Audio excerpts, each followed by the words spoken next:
reason I'm doing this video, it's called Wrong Way to Prep a Shower, is because this is the wrong way to prep a shower. So it kind of begets the title. And I'm gonna go over and enumerate all the little mistakes. And again, they're little mistakes, but it matters to me. This is a shower that I'm supposed to be tiling. But when the guy came in here and put the board down and wrapped the curb and yeah, not RedGuard, but he used Aqua Defense, which is okay. He didn't use enough of it. If you notice with Durock has little holes in it. It's cratered. There's a lot of holes in this Durock, and you don't get a good penetration of your waterproofer unless you've got at least 2 coats on here. I'm going to go out on a limb and say he did 1 coat. Maybe he did 2 coats in the corner because he did use a tape. And that's the only way to get enough waterproofer into a corner is by doing a couple of coats. When you have that tape there, you have to fill in all the voids of the tape, and so it begets you having to do that. He decided not to do it here. As I said, a lot of holes. That's not a huge issue. It's rare that I have walls falling down from a shower, especially with a cement board. But it kind of sort of matters. If you're going to do something, do it all the way. If you notice, there's a lot of voids here where you still see the gray instead of the green. So that kind of sucks. I don't know why somebody goes through this trouble. Which he did a really good job of making the sheetrock match up to the Durock, and he put tape up here, and you know, it's the seam is nice, at least over there. Seam is nice pretty much everywhere except the little boogering going on here. It's not a big deal. So he was real adherent to making sure that things matched up on some things, and then other things he just kind of bypassed. One of the reasons that I don't prefer to do Durock is for this simple reason right here. When I put grain board on a shower, it doesn't matter what the backer is, it matters what your waterproofer is. So if you're 100% convinced that your waterproofer is done correctly, then it doesn't matter what the backer is. When I put grain board up, it's really easy to put waterproofer on the grain board. In fact, you could use Schluter. Schluter calls for drywall. You can use drywall because they know nothing will penetrate their Schluter. And in that same light, I know nothing will penetrate my liquid membrane. So I'm not concerned about what the backer is, but I am concerned that if you're going to put a backer up and waterproof, that it'll be waterproof right. I know I'm ranting. A lot of times I do these videos is not for the consumption of people who know this stuff already. It's for the consumption of people who don't know this stuff. I screen a lot of calls and a lot of emails on a weekly basis. People are asking me a lot of questions about stuff that I've already covered in other videos, so I reiterate when I get to issues like this that you're going to be a DIYer, number 1, or number 2, you're going to have a job done. And if this customer had not hired me, if they had hired somebody else, then the homeowner would be adherent to knowing what they're supposed to know, and therefore they would get on to this guy about putting more waterproofer on.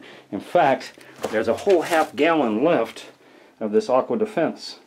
And because there's a whole half gallon left, there's no reason he couldn't have done a second coat at least to the midway point.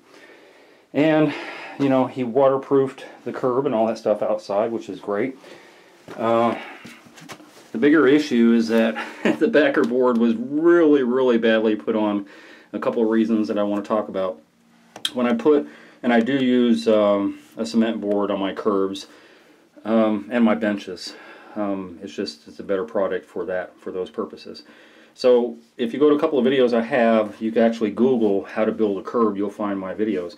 And what you'll see me do is put on these outside pieces first, and then it gets overlapped. You see, it gets overlapped here. Now you have the overlap here and here, which in the long run really doesn't matter, but it's better to sandwich the whole thing. And then I butter the whole thing with thin set. So once that's buttered, just the same way you do with a cake and smooth it out and everything, and that dries overnight, that's when I would waterproof. So it becomes one kind of monolithic application of the curb, and you don't have all this boogering going on. This guy obviously didn't know how to cut this board. I think he probably scored it and did the best he could, which wasn't good enough. I don't know. This side is cockeyed. This side is lower than that side. Just, you know, it's aggravating to me, because how do you adhere to things like that I just mentioned, and then come in here and think this is okay? Like, I don't get that at all. But the bigger, I guess the bigger issue is that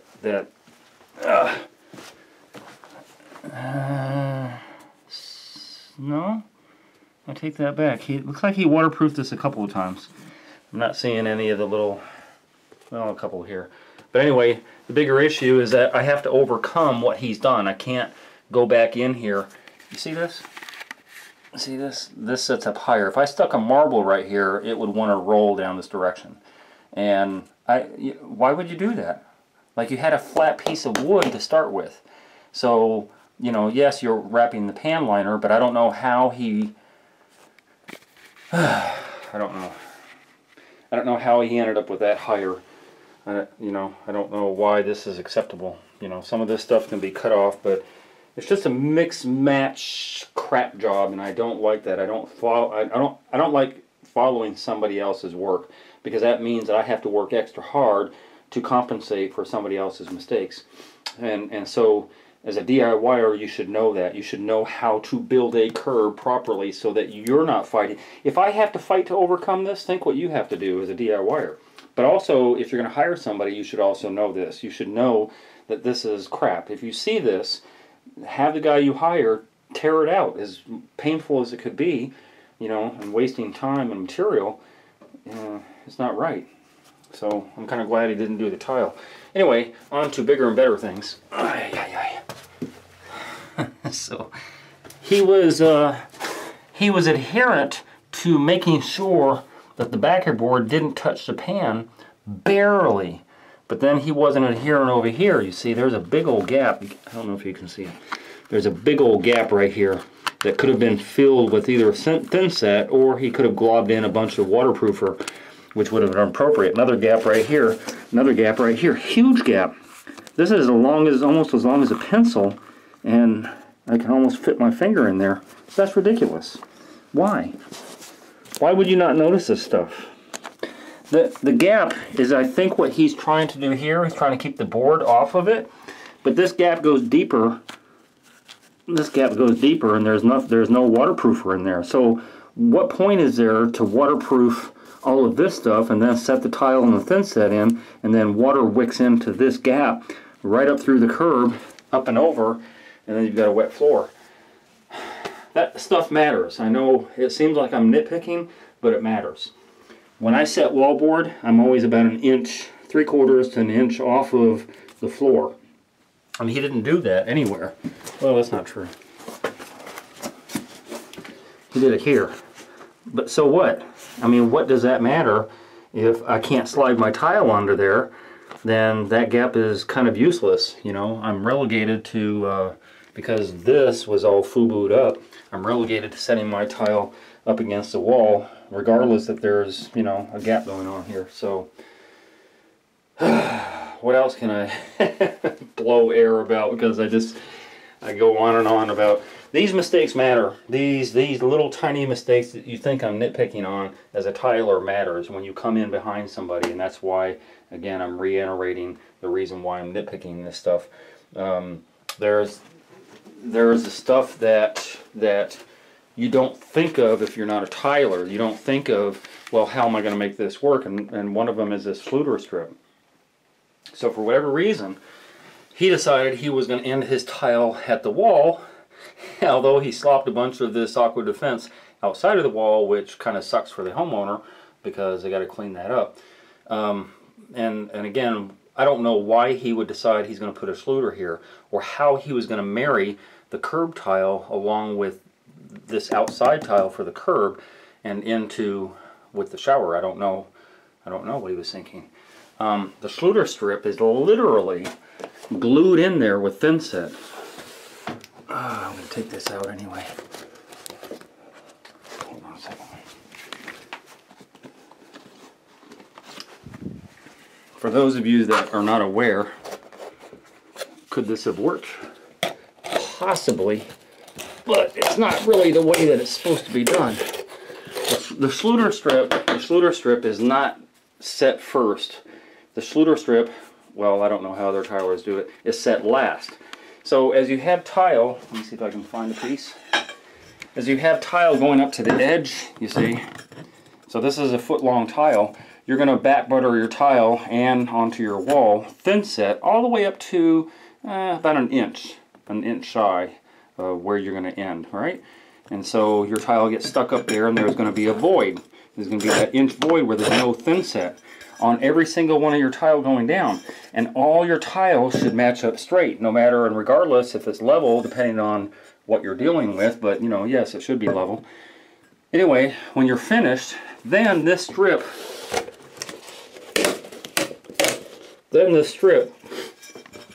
literally slides in free fall, like free slides in.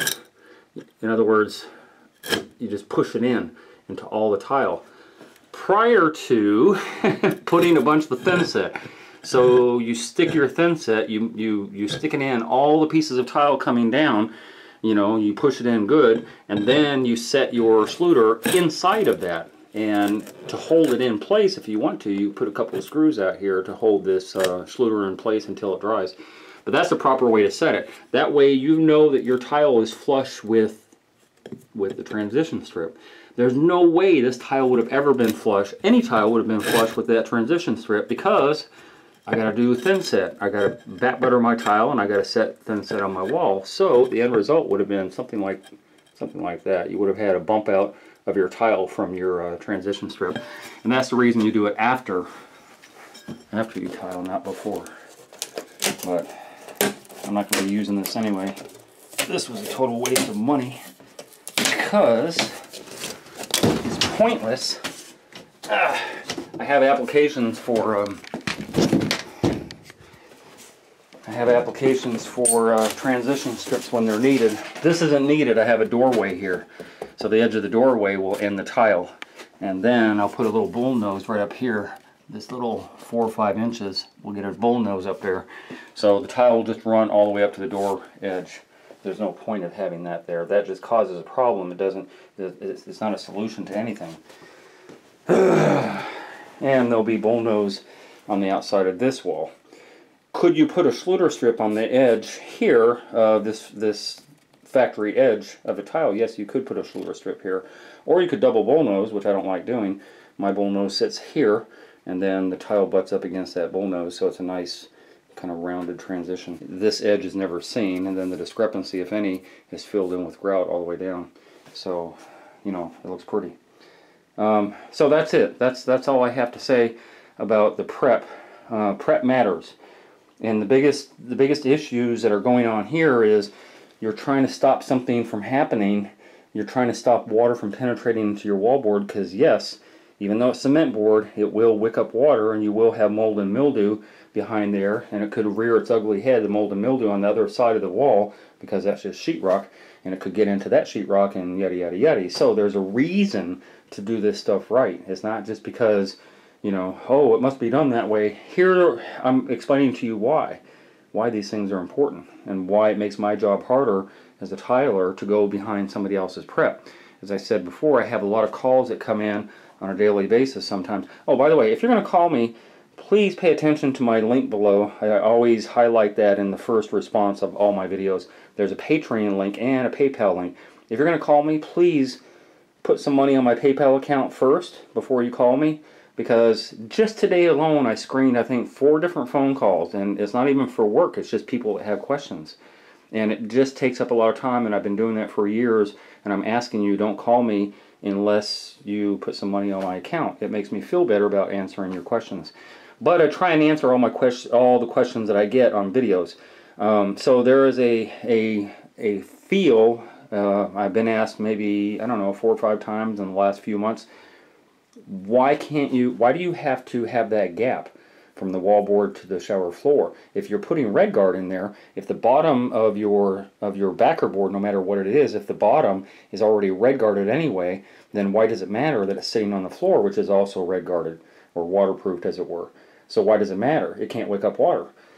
My take on that is, why would you? It's so much easier just to set your backer board up that 3/4 or an inch or whatever and set your tile inside and have that gap going on, because water can't jump up to your backer board. So is it redundant that you're painting RedGard on the bottom of the backer and you have the gap? Sure. But I guess my response to that is, yes, theoretically you could have backer no matter what it is, and waterproof it well at the bottom edge, and also the back possibly, and then set it on top. But again, why would you? And I think a couple of people have asked me, why couldn't you set it inside of the pan? And they're asking me that because it makes it easier to push the whole backer board up against that folded, which you always going to have. Your pan liner is going to be folded in the corner, so it makes it easier to set it in the pan. I think that's why a lot of people do that. Yes, you probably could do that too, but I'm not going to risk that. I have no desire to change the method that works for me. And for these DIYers that have been asking me that question, you are more than welcome. You know what? Use common sense. Anytime I build a shower, it has to do, water is the Achilles heel of every shower. So I'm trying to mitigate any problems that water would cause. I'm thinking like water. And if you think like water, as you obviously are if you're asking me that question, then yes, I can't answer the question any better than you can. But would I risk it as a contractor? No, because I don't want a failure if it does fail. And again, that's just, you know, use your own common sense on that a lot of times. What else? There is no mud cap on here. I'm hoping for the best.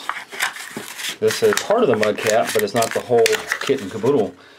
The mud cap is important, and throwing away the mud cap, except for this outer part, does two things. It protects all your workings of your shower valve, but more importantly for me, it lets me know my parameter, where I have to work with my tile. So if your mud cap was on here, right, and it said that the tile, the finished edge, must stop at this point, I'm already too far out. So don't throw your mud cap away. It's there for a reason. It has a line there, 2 lines actually, your minimum and your maximum parameter that you can set your tile. And I don't have a mud cap.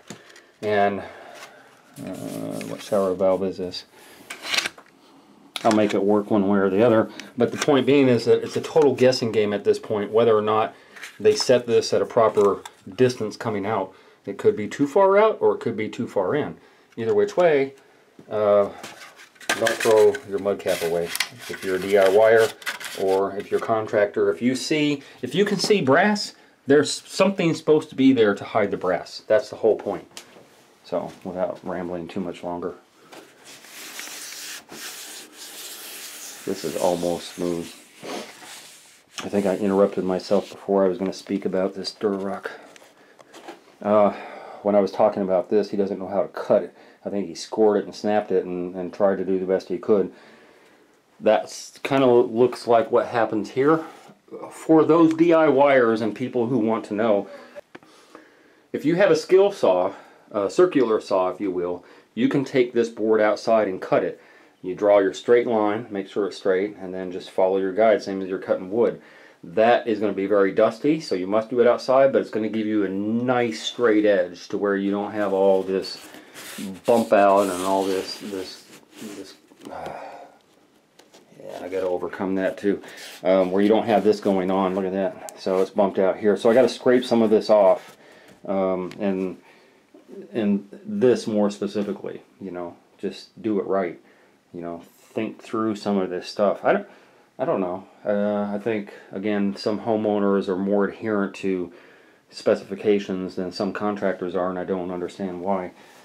So if I'm speaking to you like I'm speaking down to you, then, you know, pardon, but I have to, because when I see this over and over again by contractors, I'm thinking, why are you doing this? Why must I post a video that the normal layman looks at and says, man, were they high? Were they drunk? Were they just not thinking? Like, what were they thinking? You know, they weren't thinking. And when I have a DIYer who says I could have done a better job myself and never having done it, just think a little bit, is what I'm getting at. It aggravates me, it really does. I don't like doing these bad shower videos. This isn't one yet, but it could have very well ended up with one if they had not gotten rid of the contractor. One other thing I want to mention about prepping. proper prepping anyway. Make sure your walls are flat. I didn't realize this, and it's my mistake for not realizing it. I don't know if you can see it or not, but the original wall is off. The level is flat on the right, the level is flat on the left, and then there's a big dip in the wall.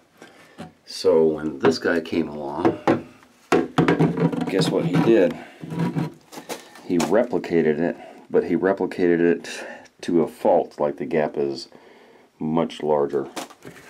I don't know if you can see it. I can almost get the tip of my finger in there. That's a good 3/4, if not 5/8 of an inch. Again, level flat on the left, level flat on the right. And what he should have done, there's 2 studs in between that area, probably somewhere around there and there. He should have shimmed out this area right here in order to get his wall flat. So that kind of throws, look at that, that's huge. I don't know if you can see it. That's a good size gap, and makes it impossible to set tile correctly without building out your thin set, which is kind of what I have to do now, rather than correcting it as it were up. And if I could correct it at this point, I would, but I can't. So the only alternative is to get a straight edge and fill this gap in with thin set, let that dry so that you have a flat surface. Little things like that really mess you up. So if you're going to do prep, do it correctly, because this is another reason I hate following other people's work. Final product, and it is done. Overcoming the shortfalls of the previous guy is what a good tiler is about.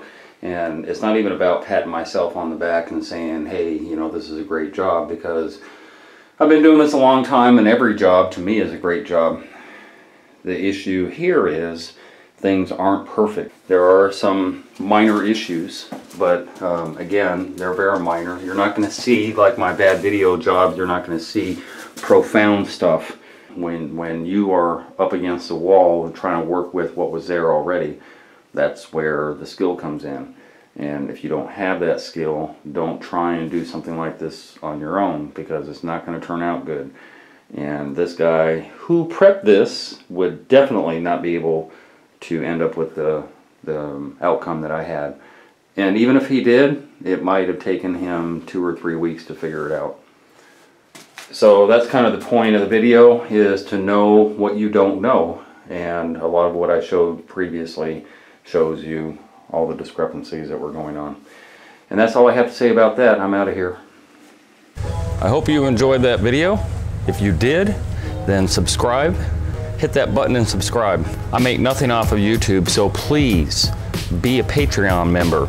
I'm going to post a link down below to my Patreon account, and you can donate $1, $5, $10, $20 a month. Just pledge that on a monthly basis. That will help me produce more videos and content so that you can watch and learn from my channel. And donate at least $50 if you're going to call.